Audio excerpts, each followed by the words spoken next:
வணக்கம். இன்றைய முக்கிய செய்திகள். சட்டமன்ற தேர்தல் காரணமாக முன்கூட்டியே ஏப்ரல், மே, ஜூன் மாதங்களுக்கான 6 கோடி பாமாயில் பாக்கெட்கள், 60 டன் துவரம்பருப்பு, 60 மெட்ரிக் டன் சர்க்கரை கொள்முதலுக்கான ஒப்பந்தம் கோரியுள்ளது தமிழக அரசு. சென்னை மாநகராட்சியில் கடந்த ஓராண்டில் அபராதங்கள் மூலம் 9 கோடி ரூபாய் வசூல் செய்யப்பட்டுள்ளதாக தகவல் வெளியாகியுள்ளது. சென்னை சர்வதேச விமான நிலையம் அருகே நங்கநல்லூரில் அமையவுள்ள தமிழ்நாடு ஹஜ் இல்லத்திற்கு முதலமைச்சர் மு.க.ஸ்டாலின் அவர்கள் இன்று அடிக்கல் நாட்டுகிறார். புதுச்சேரியில் பெண் குழந்தைகளுக்கு வழங்கப்படும் ஊக்கத்தொகையை உயர்த்தி அரசாணை வெளியிடப்பட்டுள்ளது. தமிழ்நாட்டில் டிசம்பர் 24ஆம் தேதி முதல் அரையாண்டு விடுமுறை என்று பள்ளிக் கல்வித்துறை அறிவித்துள்ளது. சென்னை மெட்ரோ 2ஆம் கட்ட திட்டத்திற்கு 2000 கோடி ரூபாய் கடன் வழங்க ஆசிய வளர்ச்சி வங்கி ஒப்புதல் வழங்கியுள்ளது. அனந்தபுரி எக்ஸ்பிரஸ் ரயிலானது பிப்ரவரி 3ஆம் தேதி வரை தாம்பரத்திலிருந்து இயக்கப்படும் என்று தெற்கு ரயில்வே அறிவித்துள்ளது. முத்தமிழ் பேரவை அறக்கட்டளை சார்பில் நடைபெறும் முத்தமிழ் பேரவையின் இசை விழா மற்றும் விருது வழங்கும் விழாவில் கலைஞர்களுக்கு முதலமைச்சர் மு.க.ஸ்டாலின் அவர்கள் விருதுகளை வழங்கினார். புதுச்சேரியில் பெண் குழந்தைகளுக்கு வழங்கப்படும் ஊக்கத்தொகையை உயர்த்தி அரசாணை வெளியிடப்பட்டுள்ளது. ரயில் நிலையங்களில் சோலார் பேனல் மூலம் 35 மில்லியன் யூனிட் மின் உற்பத்தி நடைபெற்றதாக தெரிவிக்கப்பட்டுள்ளது. குத்தாம்பாக்கத்தில் 425 கோடி ரூபாய் செலவில் நடைபெற்று வரும் புதிய பேருந்து நிலையம் பொங்கலுக்கு பிறகு பொதுமக்கள் பயன்பாட்டிற்கு கொண்டு வரப்படும் என்று தகவல் தெரிவிக்கப்பட்டுள்ளது. காவிரிப்பட்டினம் அருகே 2000 ஆண்டுகளுக்கு முந்தைய பாறை ஓவியங்கள் கண்டெடுக்கப்பட்டுள்ளது.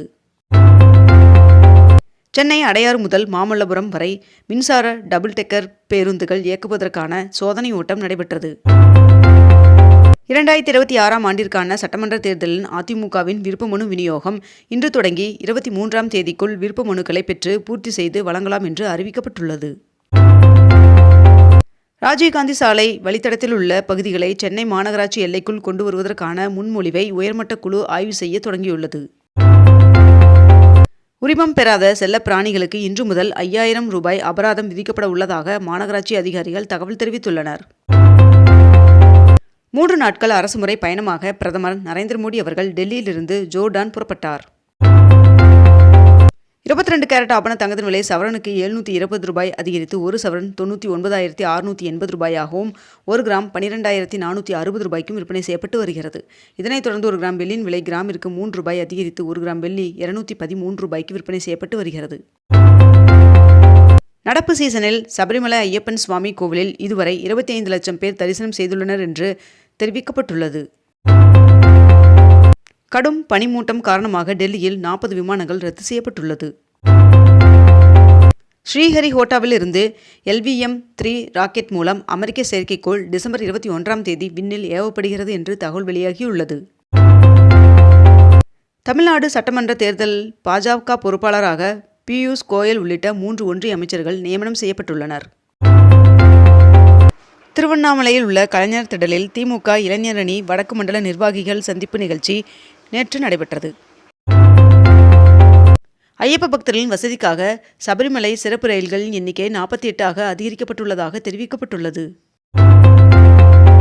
ஈரோட்டில் வருகின்ற 18ஆம் தேதி நடைபெறும் தாவேகா தலைவர் விஜய் அவர்களின் தலைமையில் மக்கள் சந்திப்பு நிகழ்ச்சிக்கு மாவட்ட SP அனுமதி வழங்கியுள்ளார் என்று தகவல் வெளியாகியுள்ளது. ஜனவரி மாதம் முதல் வாரத்திற்குள் மாணவர்களுக்கு மடிக்கணினி வழங்குவதற்கு திட்டமிடப்பட்டுள்ளதாக தகவல் வெளியாகியுள்ளது. சென்னைக்கு குடிநீர் வழங்கும் செம்பரம்பாக்கம், புழல், பூண்டி உள்ளிட்ட மேற்கண்ட இந்த 5 ஏரிகளில் 95% நீர் இருப்பு உள்ளதாக தகவல் வெளியாகியுள்ளது. சென்னை பனையூரில் விருப்ப மனு விநியோகத்தை அன்புமணி அவர்கள் தொடங்கி வைத்தார். டிசம்பர் மாதத்தில் கூடுதலாக 275 விமானங்களை இயக்க தயார் என்று அரசிடம் ஏர் இந்தியா நிறுவனம் தகவல் தெரிவித்துள்ளது. புதிய தலைமை தகவல் ஆணையராக ராஜ்குமார் கோயல் அவர்கள் நியமிக்கப்பட்டுள்ளதாகவும் இன்று பதவியேற்க உள்ளதாகவும் தகவல் வெளியாகியுள்ளது. கடலோர தமிழகத்தில் இன்று முதல் மழைக்கு வாய்ப்புள்ளதாக வானிலை மையம் தகவல் தெரிவித்துள்ளது. பீகாரில் இளைஞர் நலன், வேலைவாய்ப்பு, திறன் மேம்பாடு, உயர்கல்வி மற்றும் விமான போக்குவரத்து ஆகிய 3 புதிய துறைகளை உருவாக்க அமைச்சரவை ஒப்புதல் வழங்கியது. திருவள்ளூர், காஞ்சிபுரம், விழுப்புரம், திருவண்ணாமலை, கிருஷ்ணகிரி, ராமநாதபுரம் ஆகிய 6 மாவட்டங்களில் புதிய ஊராட்சி ஒன்றியங்கள் உருவாக்கி தமிழ்நாடு அரசு அரசாணை வெளியிட்டுள்ளது. தமிழ்நாட்டில் விடுபட்ட தகுதியுள்ள பெண்களுக்கு மகளிர் உரிமை தொகை கண்டிப்பாக வழங்கப்படும் என்று முதலமைச்சர் மு.க.ஸ்டாலின் அவர்கள் உறுதியளித்துள்ளார். டெல்லியில் காற்றின் தரக்குறியீடு மோசமாக உள்ளதால் கிராப் 4 என்ற நிலையிலான கட்டுப்பாடுகள் அமல்படுத்தப்பட்டுள்ளது. அத்தியாவசியம் அல்லாத சரக்கு வாகனங்கள் நகருக்குள் நுழைய தடை விதிக்கப்பட்டுள்ளது. வந்தே பாரத் ரயில்களில் இனி உள்ளூர் உணவு வகைகள் வழங்கப்படும் என்றும் எதிர்காலத்தில் படிப்படியாக இது அனைத்து ரயில்களுக்கும் விரிவுபடுத்தப்படும் என்றும் ஒன்றிய ரயில்வே அமைச்சர் அஸ்வினி வைஷ்ணவ் அவர்கள் தெரிவித்துள்ளார். இடமாற்றம் செய்யப்பட்ட நீதிபதி நிஷா பானு அவர்கள் வருகின்ற 20ஆம் தேதிக்குள் கேரள உயர்நீதிமன்றத்தில் பதவியேற்க வேண்டும் என்று ஜனாதிபதி உத்தரவிட்டுள்ளார். சந்திரயான் 4 மற்றும் 5 திட்டங்களுக்கு ஒன்றிய அரசு ஒப்புதல் வழங்கியுள்ளது என்று இஸ்ரோ தலைவர் நாராயணன் அவர்கள் தெரிவித்துள்ளார். ரேஷன் கடைகளுக்கு 2026ஆம் ஆண்டில் 23 நாட்கள் விடுமுறை என்று அறிவிக்கப்பட்டுள்ளது. டெல்லியில் ஒன்றிய நிதியமைச்சர் நிர்மலா சீதாராமன் அவர்களுடன் பாஜக மாநில தலைவர் நயினார் நாகேந்திரன் அவர்கள் சந்தித்து பேசினார். தூத்துக்குடி மாவட்டத்தில் 2ஆம் கட்ட மகளிர் உரிமைத் தொகையானது 4042 பேருக்கு அமைச்சர்கள் கீதா ஜீவன் மற்றும் அனிதா ராதாகிருஷ்ணன் ஆகியோர் வழங்கினர். இந்திய காப்பீட்டுத் துறையில் அந்நிய நேரடி முதலீட்டை 100% உயர்த்துவதற்கான மசோதாவிற்கு மத்திய அமைச்சரவை நேற்று ஒப்புதல் வழங்கியுள்ளது. மகாத்மா காந்தி ஊரக வேலை உறுதி திட்டத்தை பூஜ்ய பாபு கிராமின் ரோஸ்கார் யோஜனா என்ற பெயர் மாற்றம் செய்ய ஒன்றிய அரசு திட்டமிட்டுள்ளது. 30வது கேரள சர்வதேச திரைப்பட விழா தொடங்கியது. அந்தமான் மற்றும் நிக்கோபார் தீவில் உள்ள பூங்காவில் விநாயக் தாமோதர் சாவர்கரின் சிலை திறக்கப்பட்டுள்ளது. மாற்றுத்திறனாளிகள் விரும்பிய தேர்வு மையத்தை தேர்ந்தெடுக்க UPSC அனுமதி வழங்கியுள்ளதாக தகவல் வெளியாகியுள்ளது. தமிழகத்தில் பெண்களுக்கு மாதம் தோறும் வழங்கப்படும் உரிமைத்தொகை 1000 ரூபாயிலிருந்து மேலும் உயரும் என்று முதலமைச்சர் மு.க. ஸ்டாலின் அவர்கள் தெரிவித்துள்ளார். கனமழையின் காரணமாக சேதமடைந்த சாலைகளை சீரமைக்க 13 கோடி ரூபாய் ஒதுக்கீடு செய்யப்பட்டுள்ளதாகவும் மேலும் இப்பணிகள் விரைவில் தொடங்கப்பட உள்ளதாகவும் தெரிவிக்கப்பட்டுள்ளது. 2001ஆம் ஆண்டு நாடாளுமன்ற தாக்குதலில் உயிரிழந்த பாதுகாப்பு படையினருக்கு பிரதமர் நரேந்திர மோடி ஆகியோர் அஞ்சலி செலுத்தினர். கொல்கத்தாவில் தனது 70 அடி சிலையை கால்பந்து ஜாம்பவான் மெஸ்ஸி அவர்கள் திறந்து வைத்தார்.